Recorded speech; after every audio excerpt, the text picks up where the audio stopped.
Hi, welcome back to Woodwork Journey. Today we're outside, so I'm going to probably do a voiceover because it's quite windy, but this is what we're looking at today. If you haven't got a planer, if you haven't got a thicknesser, no worries. This bad boy will help you. However, it does have one glaring issue, which I'll talk about in a little while, and I'll show you how I fixed it. This is the Enjoywood Route and Plane. It's down from £102 down to £45.12 at the moment. It's meant to take the place of your thicknesser, and it kind of does, particularly if you've got a small workshop and do repeatable stuff, maybe on, box parts or something like that. You can see that there isn't any wood under this at the moment, but essentially I'm just showing you what's what, and I will be doing a proper test in a minute. So what's going on here is your router just runs up and down the rails, and because you've got a fixed height because of those two red ends, then it'll make sure that the wood underneath comes out parallel to the desktop or the tabletop that the red bits are resting on. You can see it's not the most stable and sort of kinks around a fair bit as well. And this is where we get the big problem, and that's that with this little router, for instance, you can barely have the bit poking below the surface. Maximum as far down as it'll go. This is my Bosch POF 1200, and once again you can see the bit sort of poking out of the chuck quite nicely. However, once I press it down, it doesn't even break the go as low as the extrusion, so you wouldn't be able to flatten anything with that. And that's a huge issue because the extrusion is so thick that, because it has to be strong, that it stops the unit from being able, from most routers, of being able to actually penetrate it and get the bit down below the level of the extrusion. You can see that this is poking out a little bit as it is, but it's just nowhere near as thick as that extrusion, which is just a massive pain. So for this one, I've had to use a big bad boy router. Luckily, I picked up an old 1/2-inch Works router off Marketplace a while ago, and that does have the throw necessary to be able to plunge the bit below the extrusion line, which is lucky, because otherwise I wouldn't have been able to do this. So yeah, I mean, it's a thing, and it's not ideal, but you are restricted. So I've had to come up with a workaround. I mean, you can see that this is nice and deep. However, this extrusion does have the opportunity of 3 different height levels, which is great. However, you can see that they're 20 mil apart. So unless your bit can extend over 20 mil underneath the extrusion, then you don't have that many options.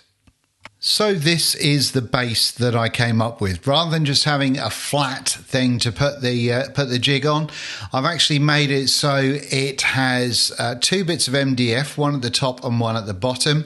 And also I've sliced down with the router a couple of channels either side. Let me explain why that is.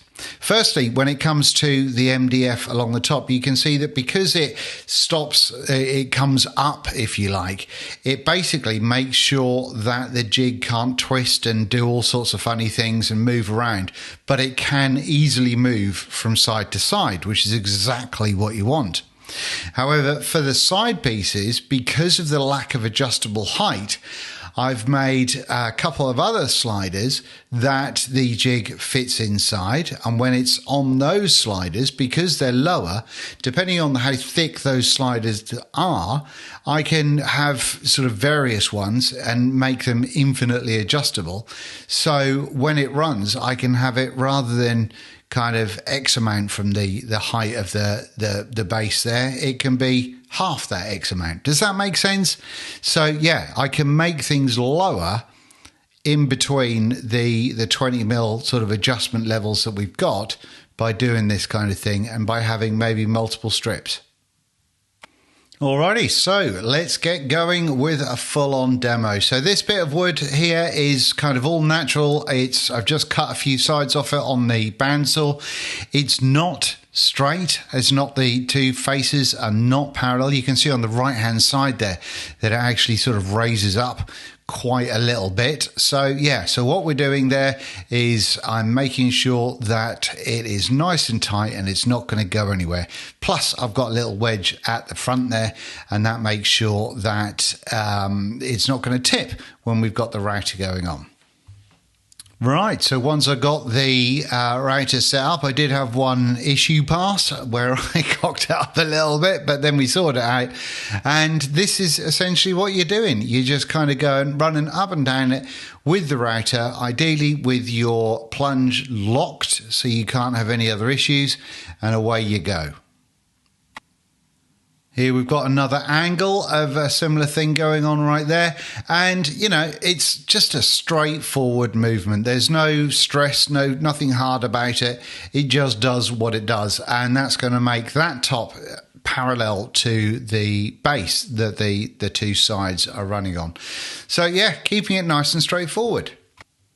Skipped ahead a little bit for this part, so I'm just finishing off this small slab, and you can see when I take all this apart that it's actually done a really good job when it comes to being flat.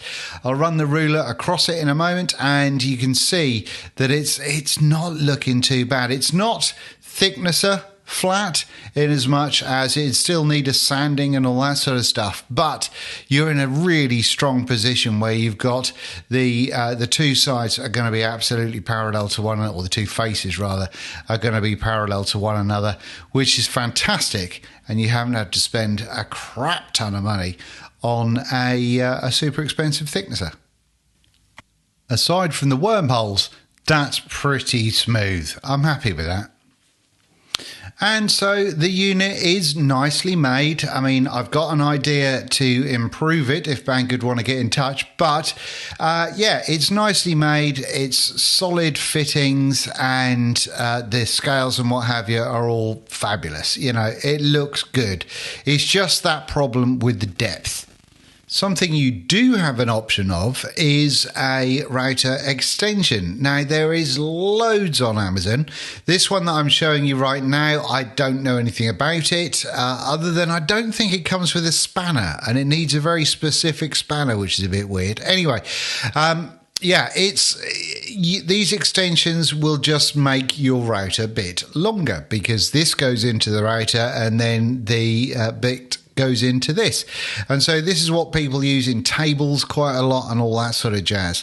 Now then, there's a lot of cheap and cheerfuls on Amazon. I would stay away from them, mainly because if they're ever so slightly out of balance and not been machined perfectly, they will make your router vibrate like a beast in your hands, and that's just making something unsafe. I've tried a vibrating extension in a table, and that was bad enough. I wouldn't want to be holding the router at the same time. I just realized when I'm doing this edit that the one I'm showing you right there is actually for 1/4 inch, I think, extension for 1/4 inch collets, but you get the idea. This is the sort of thing you're looking for. Now then, regarding the bit that you're going to use, you can use, obviously I just used a normal sort of 1/2 inch router piece, but something like this that is used to flatten spoil boards and so on for CNCs is usually a pretty good idea. So you can sort of get a lot of clearance with one of these because they are quite wide. So if you're comfortable with a router, then one of these bad boys would help you a lot. So where are we at? Well, it's a very capable product. It could do with being improved upon, though, with regards to height adjustment. That being said, it's ideal for a small workshop, and for 45 quid, I mean, I would go for it. For the 100 odd, not so much, but 45, yeah, for sure. It's a lot cheaper than buying a thicknesser and having to lug one of those big bad boys around. It just does need a little bit extra setup and a little bit of time, but the results you can get with it are still pretty good. So let me know your thoughts down below, and if you've enjoyed this, drop me a like and a subscribe. Thanks very much. Bye-bye.